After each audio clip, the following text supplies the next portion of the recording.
qizlarmi konkretno sparingiz xolam meni Instagramimni topib, sarpamga olgan tuflimni kiyganimni ko'rib qoldilar. Tabriklar tushgancha. O'shaning uchun aybimni kompensировать qilganim bunaqa tuflidan naqd bitta emas, ikkita zakaz qildim.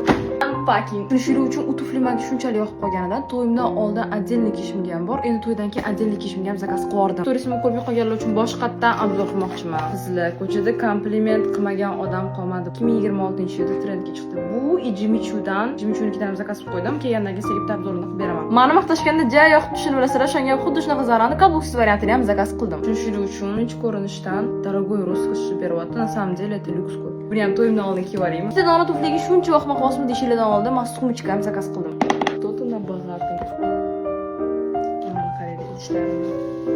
Mana qaraylik sizlar. Yana nimaga oq deyishlar mumkin, lekin bu rang xolamga yoqadi, shuning uchun zakaz qildim. Siz ham sarpaga olgan bo'lsangiz, to'yingizga ozgina vaqt qolganda buyurtma berishni maslahat beraman. Chunki siz ham menga o'xshab to'ydan oldin kiyib tashlashingiz mumkin.